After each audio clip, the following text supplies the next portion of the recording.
Hello मेरे प्यारे बच्चों, तो कैसे हैं आप सब। उम्मीद करते हैं सब बढ़िया हो। तो पहले बच्चों, आज की इस वीडियो में हम लोग स्टार्ट करने वाले हैं अपना what we have discuss.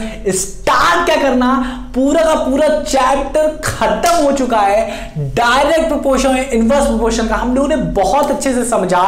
Inverse proportion क्या होता है, डायरेक्ट प्रोपोर्शन क्या होता है, सब कुछ समझ डाला। सारी एक्सरसाइज, सारी ट्राई, सारे ठीक एंड डिस्टेंस, सारा सब कुछ कर डाला। एग्जाम्पल सब। और जब सब कुछ खत्म हो गया, फिर हम लोग आए हैं एक डू दिस किया है, फिर हम लोग आए last topic what we have discuss पे।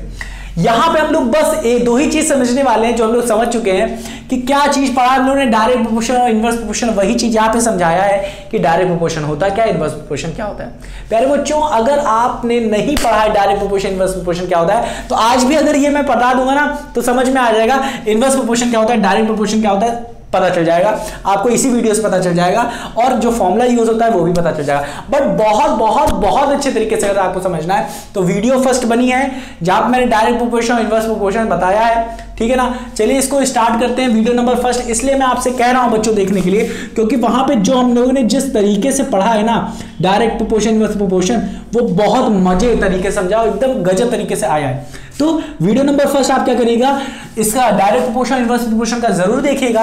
अगर आप देख लोगे वीडियो नंबर फर्स्ट तो आपको एकदम अच्छे तरीके से आ जाएगा कि इनवर्स प्रोपोर्शन डायरेक्ट प्रोपोर्शन क्या होता है। अगर आपको separately inverse proportion direct proportion separately अगर देखना है, एनसीईआरटी में किस तरीके से बताया गया, तो उसकी भी वीडियो बनी है, वो आप देख सकते हो। Video number I think so exercise 11.1 कराने से पहले जब टॉपिक आया होगा ना इनवर्स प्रोपोर्शन का, आप देख लेना, प्लेलिस्ट में मिल जाएगी। और इनवर्स प्रोपोर्शन क्या है, एक्सरसाइज कराने से पहले, एग्जांपल कराने से पहले हम लोगों ने इनवर्स प्रोपोर्शन की बात की थी। अगर आपको नहीं आता है तो आप बस कमेंट करके बताइएगा, कमेंट सेक्शन में आप कमेंट करिएगा इस वीडियो के, और मैं क्या करूंगा वो लिंक मैं डिस्क्रिप्शन में लगा दूंगा और आपको पता चल जाएगा। आपके कमेंट को लाइक भी कर दूंगा मैं, और क्या करूंगा मैं उसमें बता भी दूंगा कि बाबू मैंने लगा दिया है, ठीक है। चलिए स्टार्ट करते हैं। क्वेश्चन क्या है, व्हाट वी हैव डिस्कस है हमारा टॉपिक। इसमें हमें दो ही चीज पढ़ाई गई, क्या बताया गया कि डायरेक्ट प्रोपोर्शन क्या होता है, इनवर्स प्रोपोर्शन। तो पहले में हमें बताया गया कि डायरेक्ट प्रोपोर्शन क्या होता है, और दूसरे में हम लोग क्या देखेंगे, इनवर्स प्रोपोर्शन क्या होता है। तो देखो इन्होंने सीधे सीधे चीज कही, हम पहले बता देते हैं आपको कि डायरेक्ट प्रोपोर्शन क्या होता है। सुनो, डायरेक्ट प्रोपोर्शन क्या होता है कि अगर एक क्वांटिटी बढ़ रही है तो साथ ही साथ ये भी बढ़ेगी, साथ ही साथ ये भी बढ़ेगी। मतलब ये बढ़ रहा है, मतलब देख रहे हो ना, अगर मैं इस चीज को ऐसे बढ़ा रहा हूं तो ये पॉइंट भी ऊपर होगा, ये वाला पॉइंट, मतलब क्वांटिटी 1 और क्वांटिटी 2, हाँ कि ना, ये दोनों एक साथ बढ़ेंगी, हाँ कि ना। अगर ये 2 टाइम्स बढ़ रही है तो ये भी 2 टाइम्स बढ़ेगी, ठीक है। तो मतलब एक क्वांटिटी बढ़ रही है तो ये भी ट्वाइस बढ़ेगी। अगर ये ट्वाइस हो रही है तो ये भी ट्वाइस हो जाएगी, ये 3 टाइम्स हो रही है तो ये भी 3 टाइम्स हो जाएगी, मतलब एक साथ बढ़ेगी। और अगर घट रही है तो एक साथ घटेगी, समझ में आ रहा है ना। तो अगर एक क्वांटिटी एक साथ बढ़ रही है, मतलब एक 2 टाइम्स हो रही है तो दूसरी भी 2 टाइम्स हो जाएगी, समझ में आ रहा है ना। तो यही होता है डायरेक्ट प्रोपोर्शन। इसका फॉर्मूला क्या होता है वो बताएंगे। इनवर्स प्रोपोर्शन की बात करें, इनवर्स प्रोपोर्शन क्या होता है, इसका उल्टा हो जाता है। मतलब अगर एक क्वांटिटी 2 टाइम्स बढ़ रही है तो दूसरी टाइम 2 टाइम्स घट जाएगी, हाँ कि ना। अगर एक क्वांटिटी 3 टाइम्स बढ़ रही है तो दूसरी वाली क्वांटिटी क्या होगी, 3 टाइम्स घट जाएगी, हाँ कि ना। मतलब 3 से घट जाएगी, मतलब 3 गुना अगर ये हो रहा है तो ये क्या 1/3 टाइम्स क्या हो जाएगा, मल्टीप्लाई होगा उसमें, मतलब 3 गुना कम हो जाएगी वो। अब इसी तरीके से अगर मैं इसकी बात करूं, अगर क्या हो रहा है, ये क्या हो रहा है, 3 गुना कम हो जा रही है। अगर ये 3 गुना कम हो जा रही है तो ये क्या होगा, 3 गुना बढ़ जाएगी, 3 गुना बढ़ जाएगी। तो यही चीज देखेंगे, देखते हैं क्वेश्चन क्या कह रहा है। ध्यान से देखो, यहां पे भी देखो, जब भी डायरेक्ट प्रोपोर्शन इनवर्स प्रोपोर्शन की बात होगी तो हमेशा दिमाग में रखना 2 क्वांटिटीज होंगी, वही बढ़ेंगी वही घटेंगी, उन्हीं को देखेंगे। तो देखो यहां पे सीधे सीधे कहा है 2 क्वांटिटीज, जिसका पहला क्वांटिटी x ले लेते हैं और y ले लेते हैं, are said to be in direct proportion. वो डायरेक्ट प्रोपोर्शन में तब होंगे कब, इफ दे इंक्रीजेस और डिक्रीजेस, अगर वो इंक्रीज हो और डिक्रीज हो टुगेदर, एक साथ। कैसे, इन सच अ मैनर, इस तरीके से, या इन सच अ वे कह सकते हो, that in such a manner लिखा है, इन सच अ वे पता नहीं क्या, in such a way that the ratio of their corresponding value. अब ये समझने लायक है, ratio of their corresponding value remain constant, अभी बताएंगे। That is x upon y equals to k and k is a positive number, then x and y are said to be directly proportion. In such case y1 y2 are the values of y corresponding to the values of x1 y2 of the x respective, then x1 upon y1 equals to x2 upon y2। मान लेते हैं, यहाँ पे example ले लेते हैं, ये पूरा का पूरा ये जो रेशियो बताया है ना, ये यहाँ से लेके इंक्रीज डिक्रीज, यहाँ से टुगेदर से, यहाँ से हम पूरा एक एग्जांपल लेके आपको समझाते हैं। एक एग्जांपल लेते हैं, यहाँ पे टेबल फटाक से बनाते हैं, यहाँ पे टेबल बनाते हैं और फटाक से आपको समझाते हैं। तो देखो यहाँ पे क्या रहा है, अगर मैं ले लूँ, यहाँ पे ले लूँ नंबर ऑफ गुड्स ले लें, नंबर ऑफ गुड्स ले लें, गुड्स ले लें, और यहाँ पे प्राइस लिख दें, यहाँ पे प्राइस लिख दें। तो अगर मैं दो, मान लेते हैं 2 चॉकलेट मैं खरीदता हूँ और हर एक चॉकलेट की प्राइस क्या है, हर एक चॉकलेट की प्राइस है 10 रुपए, तो हमको मिलेगी कितनी चॉकलेट, हमें कितनी मिलने वाली, अगर 2 चॉकलेट खरीद रहे हैं तो हमारी कितनी हो जाएगी, 20 रुपए हो जाएगा, हाँ कि ना। 10, अगर 5 रुपए की मिल रही है चॉकलेट तो हम लोग कितना हो जाएगा, 10 रुपए हो जाएगा। अब मैं चॉकलेट्स बढ़ा दूं, चॉकलेट्स क्या करूं बच्चों, बढ़ा दूं, मतलब 2 से मैं क्या करूं, 4 चॉकलेट अगर मैं ले लूं, क्या करूं, 4 चॉकलेट ले लूं, 2 से क्या करूं, 4 चॉकलेट, तो मतलब कितने टाइम्स बढ़ा है, ये बताओ कितने टाइम्स बढ़ा, 2 से कितना हो गया, 2 से 4 हो गया, तो कितने टाइम्स बढ़ा है, 2 टाइम्स बढ़ा है। ये 2 टाइम्स क्या हुआ, बढ़ा है। तो ये क्या कह रहा है, अगर ये Q1 वैल्यू मान लेते हैं, अगर X है और ये Y है, मतलब क्वांटिटी, ये क्वांटिटी 1 है, ये क्वांटिटी 2 है, ये गुड की क्वांटिटी है और ये प्राइस की क्वांटिटी है, तो यहाँ पे देखो, यहाँ पे पैसे भी बढ़ जाएंगे। पैसे कैसे बढ़ेंगे, ध्यान से सुनो, ध्यान से सुनो, ये क्या हुआ, 2 से 4 हुआ, मतलब कितने टाइम्स बढ़ा, 2 टाइम्स। तो ये हमारा, ये भी दूसरी वाली क्या हो जाएगी, ये क्या हुआ, एक क्वांटिटी, एक डायरेक्ट प्रोपोर्शन में क्या होता है, एक क्वांटिटी अगर जितने से बढ़ती है उतनी से ही हमारी दूसरी क्वांटिटी भी बढ़ जाती है। मतलब अगर ये 2 टाइम्स बढ़ी तो ये भी 2 टाइम्स बढ़ जाएगी। इसका मतलब क्या है, अगर ये 10 था तो ये भी 2 टाइम्स होगी, तो मतलब 10 से क्या हो जाएगा, 2 टाइम्स करो, इसका क्या हो जाएगा, 20 हो जाएगा। तो आंसर क्या आ जाएगा, 20, और आंसर 20 ही होगा, क्योंकि एक चॉकलेट की अगर वैल्यू 5 रुपए है तो 4 चॉकलेट की क्या होगी, 5 × 4 20। हाँ, ये बात सही है। तो ये डायरेक्ट प्रोपोर्शन में तभी होगा कि जितना गुना हो रहा है, जितने टाइम्स बढ़ रहा है पहली वैल्यू, उतने ही टाइम से दूसरी वैल्यू भी बढ़ेगी, और जितने टाइम से अगर घटेगा तो उतने ही टाइम से घटेगा भी। बट यहाँ पे बड़ी बात जानते हो क्या कह रहा है, बड़ी बात जानते हो यहाँ पे ये है कि अगर ये x की क्वांटिटी है गुड़ की, तो ये x1 हो जाएगा और ये x2 हो जाएगा, और ये अगर y1 है तो ये y1 हो जाएगा, ये अगर y है तो ये y1 हो जाएगा, y2 हो जाएगा।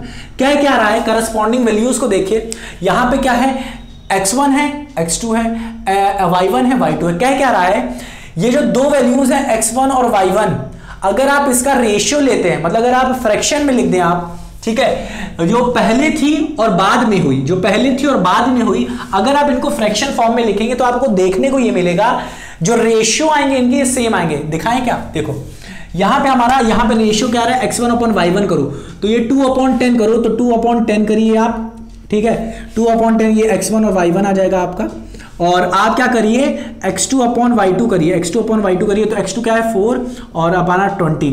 इसका जब आप इसको डिवाइड करिएगा, अभी तो आपको लग रहा है सेम नहीं है, बट आप डिवाइड करिए, 2 1 2 2 5 10, तो 1/5 आ रहा है। इसी तरीके से आप इसको करिए, 4 1 4 4 5 20, तो देख रहे हो क्या आ रहा है, फ्रैक्शन फॉर्म 1/5 आ रहा है, इसका भी 1/5 आ रहा है। तो आप इसे रेशियो में कैसे लिखोगे, इसको लिखोगे आप 1:5, हाँ कि नहीं, ये इक्वल है क्या 1:5 के, हाँ क्या, तो कह सकते हो x1:y1 का जो रेशियो है वो इक्वल है x2:y2 के। तो यही चीज बताने की कोशिश कर रहा है कि अगर आप क्या करोगे, x1/y1 करोगे और x2/y2 करोगे, तो आपका जो रेशियो है ना वो सेम ही आएगा, 1:5 1:5, ठीक है ना, सेम रेशियो में आएगा, ठीक है। तो यही चीज हमारी बात कर रही है कि अगर ये डायरेक्ट प्रोपोर्शन में है, तो अगर जो क्वांटिटीज है उनका अगर आप फ्रैक्शन फॉर्म में लिखोगे उनको, ठीक है, सेम रिमेन सेम, क्या होगे, corresponding in such a manner that the ratio मतलब यही क्या है, फ्रैक्शन फॉर्म में लिखो, यही रेशियो क्या होगा हमारा, करस्पॉन्डिंग वैल्यूज का, x का और y का, करस्पॉन्डिंग वैल्यूज का, ये क्या होगा, सेम होगा, ठीक है ना, समझ में आ रहा है ना। और k क्या है हमारा, कांस्टेंट वैल्यू क्या है, ये जो 1/5 आ रहा है, ये 1/5 आ रहा है ना, यही हमारी क्या है, कांस्टेंट वैल्यू है, यही हमारी क्या है बच्चों, कांस्टेंट वैल्यू, x1/y1 x2/y2, ये सब क्या है, इक्वल है कांस्टेंट वैल्यू k के, और यही कांस्टेंट वैल्यू क्या है 1/5। उम्मीद करता हूं आपको आया होगा। ये क्या है हमारा, यही था हमारा व्हाट वी हैव डिस्कस। और जानते हो इसी फॉर्मूले को कुछ एक और तरीके से लिखा जाता है, इस y1 को इस क्या किया जाता है, ध्यान से देखो, यहीं पे मैं सब कुछ बताने की कोशिश करूंगा आपको, इसको आप करें, चलो ठीक है, बट बैटरी एक बार देखनी पड़ेगी कितनी है इसकी कैमरे की। देखो ये x1/y1 है और ये x2/y2 है, ठीक है, ध्यान से देखो, करते क्या है, कुछ नहीं, इस y1 को इधर लेके चले जाते हैं और y2 को इधर और y1 को इधर, तो यहाँ पे क्या हो जाता है x1y1, अब x1y2, ध्यान से देखो, x1y2 is equals to x2y1 हो जाता है। इन दोनों का प्रोडक्ट करोगे तो आपको आंसर सेम मिलेगा, ठीक है, ये भी कर सकते हो। अब आते हैं इस पे आते हैं, बट इस पे आने से पहले एक बार बैटरी चेक कर लेते हैं क्या सही है या नहीं। तो हमारी बैटरी बहुत कम है, सिर्फ 10% बैटरी बची है। जल्दी से हम लोग सॉल्व करते हैं, जल्दी से समझने की कोशिश करते हैं। कह रहा है 2 क्वांटिटीज लिखिए बच्चों, ध्यान से नो, टू क्वांटिटीज लिखिए। देखो यहाँ पे कॉल भी आना शुरू हो गया है, तो हम लोग एक बार करते हैं, कॉल को बंद करते हैं और फटाक से क्वेश्चन को सॉल्व करते हैं, फटाक से क्वेश्चन को सॉल्व करते हैं बच्चों। तो यहाँ पे हम लोग क्या करते हैं, इसको म्यूट में लगा देते हैं। अब ध्यान से देखो, आपकी पढ़ाई में डिस्कस ना हो इसलिए मैं बात नहीं कर रहा हूँ, नहीं तो बात तो मैं बहुत करता हूँ, ठीक है। चलो क्या है, क्वांटिटी कह रहा है two quantities x and y are said to be in inverse proportion. Inverse proportion में तब होंगे if an increase in x cause आ। क्या हो रहा है, अगर मैं एक क्वांटिटी मान लेते हैं, ये Q1 है क्वांटिटी, अगर मैं इसको इंक्रीज करूं, ये कुछ इस तरीके से इंक्रीज होगा। क्या होगा, अगर ये टू टाइम्स बढ़ जाता है, अगर ये टू टाइम्स बढ़ जाता है, मतलब मैं मान लेता हूं पहले क्या है Q1 है और दूसरा क्या है Q2 है, अभी कुछ चेंज नहीं किए हैं। अगर मैं चेंज कर दूं, मतलब अगर टू टाइम्स इसको बढ़ा दूं, तो क्या होगा कि if an increase in x, अगर x में बढ़ जाएगा, मतलब पहली क्वांटिटी x मान लो और दूसरी क्वांटिटी y मान लो, अगर एक क्वांटिटी को मैं टू टाइम्स कर देता हूं, if an increase in x cause a proportional decrease in y। Decrease मतलब क्या, घट जाएगा, मतलब जो दूसरी क्वांटिटी होगी ना, अगर ये क्वांटिटी टू टाइम्स बढ़ रही है तो ये वाली जो दूसरी क्वांटिटी होगी वही टू टाइम्स क्या हो जाएगी, घट जाएगी, मतलब दो से घट जाएगी, मतलब जितने से ये बढ़ रहा है उतने से ये घट जा रहा है, तो प्रोपोर्शनली क्या हो रहा है, ये डिक्रीज कर रहा है। ये अगर बढ़ रहा है टू टाइम्स से, तो ये क्या हो रहा है, घट जा रहा है। तो इतना याद रखना है, जितने गुना ये पहली क्वांटिटी बढ़ेगी उतने ही टाइम्स क्या होगी, ये क्वांटिटी घट जाएगी, ठीक है ना। उम्मीद करता हूं आपको समझ में आया होगा। तो ये था, और इसी वाइस वर्सा का प्रयोग इसलिए क्या है कि अगर यहाँ पे इंक्रीज की जगह डिक्रीज होने लगे, तो अगर क्वांटिटी क्या होगी, डिक्रीज करने लगेगी, अगर टू टाइम से डिक्रीज करेगी तो प्रोपोर्शनली ही टू टाइम से क्या होगी, वो दूसरी क्वांटिटी इंक्रीज करेगी, दूसरी टाइम क्या करेगी, इंक्रीज करेगी। तो यहाँ पे अगर डिवाइड होगा तो यहाँ पे मल्टीप्लाई होगा। उम्मीद करता हूँ आपको समझ में आएगा। इन सच अ मैनर, अब कह रहा है कि ये तो आपको समझ में आ गया कि इंक्रीज करेगा डिक्रीज करेगा, बट याद रखने वाली बात है कि वो इंक्रीज कुछ इस तरीके से करेगी कि जो प्रोडक्ट है, product of their corresponding values, corresponding value क्या, x1 y1, x1 y1, पहले क्या हो रहा था, इनका रेशियो सेम आ रहा था, अब हमारा प्रोडक्ट सेम आएगा। क्या आएगा, पहले वाले में रेशियो सेम आ रहा था x1 और y1 का, पहले वाले में रेशियो सेम आ रहा था x1 y1 का, यहां पे क्या आएगा, प्रोडक्ट सेम आएगा। तो याद रखना, आप हमेशा याद रखना कि हमारा जो डीपी होता है डायरेक्ट प्रोपोर्शन में रेशियो सेम होता है करस्पॉन्डिंग वैल्यूज का, ठीक है। इनवर्स प्रोपोर्शन में हम लोग का प्रोडक्ट सेम होता है, प्रोडक्ट सेम होता है करस्पॉन्डिंग वैल्यूज का, करस्पॉन्डिंग वैल्यू का। तो उम्मीद करता हूं आपको समझ में आएगा करस्पॉन्डिंग वैल्यू क्या, x1 y1 देखते हैं, ठीक है। In such a manner that the product of their corresponding values remain constant, that is x और y। x y क्या था हमारा, वही x y इक्वल्स टू के, वहां पे क्या था, x अपॉन y था, x upon y equals to k, मतलब अगर करस्पॉन्डिंग x और y को डिवाइड करोगे तो कांस्टेंट वैल्यू k के बराबर आएगा, बट यहीं पे x और y क्या हो रहा है, मल्टीप्लाई हो जा रहा है, x y equals to k होगा। Then x and y are said to be very inversely, तो ये क्या होगा, ये इनवर्सली होगी। In this case, if x and y are the values of the corresponding value to the value of x1 and y1 of x respectively, then, तो मैंने कहा ना, अगर देखो क्या होगा, अब क्या होगा, अब ये ध्यान से देखो, यहां पे देखो, ये अगर x और ये अगर y है, अभी तो कुछ चेंज नहीं हो रहा, अभी अब चेंज करेंगे, तो जब चेंज करोगे ना तो ये हमारी वैल्यूज क्या होंगी, चेंज होंगी, बट ये क्या रहा है, क्या रहा है कि ये कुछ इस तरीके से, कुछ इस मैनर में, कुछ इस वे में ये चेंज होगी कि जब आप प्रोडक्ट करोगे तो वो जो पहली जो क्वांटिटी थी हमारी, जैसे मैं मान लेता हूं एग्जांपल ले लेता हूं, ध्यान से देखो कि एक घर है, इस घर को बनाने में, इस घर को मान लेते हैं होम है, ठीक है। होम को बनाने में, इस होम को बनाने में जो नंबर ऑफ वर्कर लगते हैं, वर्कर मान लेते हैं, नंबर ऑफ वर्कर लग रहे हैं, कितने लग रहे हैं, 20 वर्कर लग रहे हैं, और 20 वर्कर लग रहे हैं तो नंबर ऑफ डेज जो है, नंबर ऑफ डेज है वो 10 लग रहा है, हाँ कि ना, नंबर ऑफ डेज ले लेते हैं। घर को बनाने में 20 व्यक्ति लग रहे हैं और घर बनके तैयार हो रहा है 10 दिन में। अगर मैं क्या करूं, वर्कर्स को बढ़ा दूं, वर्कर को 2 टाइम्स कर दूं, मतलब 20 की जगह 40 वर्कर कर दूं, तो ये क्या हो जाएगा, ये क्या हो जाएगा, 2 से घट जाएगा, मतलब 2 से घट जाएगा 1/2 टाइम्स हो जाएगा, हाँ कि ना। प्रोपोर्शनली क्या हो जाएगा, ये घट जाएगा, तो ये क्या हो जाएगा 1/2 हो जाएगा, तो ये हमारा क्या हो जाएगा बच्चों, बताओ, ये क्या हो जाएगा 1/2 मतलब 5 डेज, 1/2 मतलब 5 डेज, 1/2 से घट जाएगा, मतलब 2 से अगर ये बढ़ रहा है तो 2 से घट जाएगा, तो 2 से घट गया, मतलब 5 दिन के अंदर अंदर घर बन के तैयार हो जाएगा। कहा 20 दिन में घर बन रहा था, मतलब 20 दिन में, हम 20 कह रहे हैं, नंबर ऑफ डेज कह रहे हैं 10 दिन में घर बन रहा था 5 दिन में बढ़ जा रहा है। ऐसा क्यों? क्योंकि लेबर वर्क को मैंने क्या किया है, बढ़ा दिया है। ठीक है, वर्क को क्या किया है, बढ़ा दिया है। अब यहां से x1 y1 की वैल्यू आप समझ जाओगे, मतलब समझ जाओगे x1 y1 क्या है कि काम कितना कर रहे हैं। काम क्या है, वर्कर्स और डेज को मल्टीप्लाई कर देंगे तो हमें काम मिल जाएगा। कितना काम कर रहे हो, काम तो सेम ही कर रहे हैं, घर बना रहे हैं, तो घर चाहे 40 लोग मिलके बनाए चाहे 20 लोग मिलके बनाए, घर सेम है। ठीक है ना, तो घर मिल जाएगा, घर को भर का काम मिल जाएगा कि काम कितना कर रहे हैं। तो हमारा क्या है, x1 और y1, x1 y1 मतलब क्या है, x1 क्या, आप देखो ये दोनों सेम क्या होगा, x1 की वैल्यू है 20 और y1 की वैल्यू क्या है 10, तो x1 क्या है 20 इंटू y की वैल्यू क्या है 10। तो हमें यहाँ पे देखो x1 y1 और x2 क्या है, हमारा x2 क्या है 40 और y की वैल्यू क्या है 5।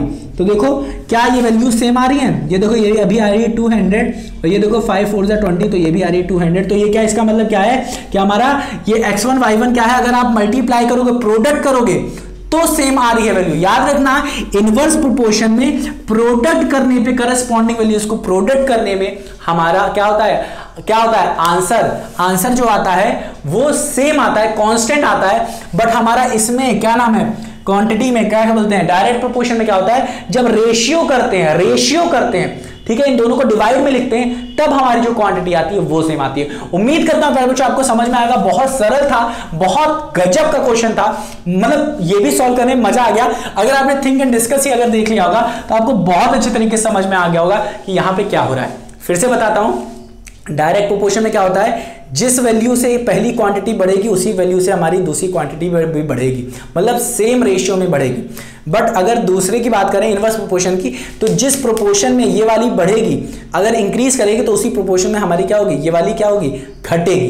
क्या होगी, एक अगर बढ़ रही है तो दूसरी क्या होगी, घटेगी, और एक अगर घट रही है तो दूसरी वाली बढ़ेगी उसी प्रोपोर्शन में। अगर ये 2 टाइम्स बढ़ रही है तो ये क्या होगा, 1/2 टाइम्स घट जाएगी, मतलब 2 से डिवाइड हो जाएगी। तो उम्मीद करता हूं प्यारे बच्चों आपको आया होगा। ये पूरा का चैप्टर क्या हो गया, फट देनी कट देनी, एकदम क्या हो गया, पूरा खत्म हो गया।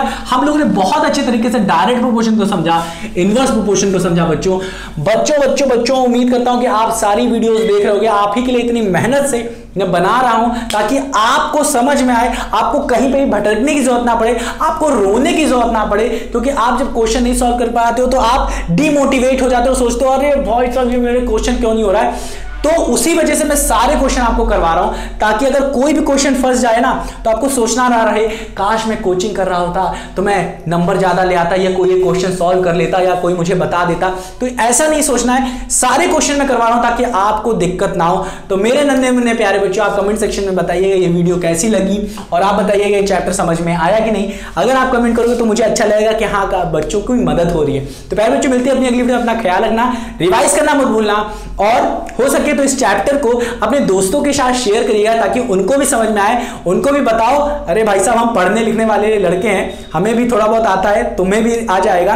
कहने का मतलब उनको भेजो बच्चों, ताकि उनको क्या हो, वो भी रिवाइज करें, उनको भी समझ में आए चैप्टर, वो भी आप ही तरह से बैठ के कोने की तरफ ना रोएं। ठीक है, मुझे पता है काफी बच्चे रोते होंगे, ठीक है, क्योंकि मैं भी रो चुका हूं। ठीक है, समझ में आ रहा है कि नहीं, आपके ऊपर जो गुजर रही है ना, मेरे ऊपर गुजर चुकी है। ठीक है, इसीलिए मैं सारी चीजें आपके लिए अवेलेबल कर रहा हूं, ताकि आपको कुछ पे ना करना पड़े, कुछ भी पैसे नहीं पे करने, कहीं पे भी कोचिंग नहीं जाना है, फटाक से बस वीडियो खोलनी और फटाक से देखना शुरू कर देना। तो मेरे नन्हे मुन्ने प्यारे बच्चों, मिलते हैं अपनी अगली वीडियो, अपना ख्याल रखना और रिवाइज करना मत भूलना। आपका ये वीडियो देखने के लिए बहुत बहुत धन्यवाद।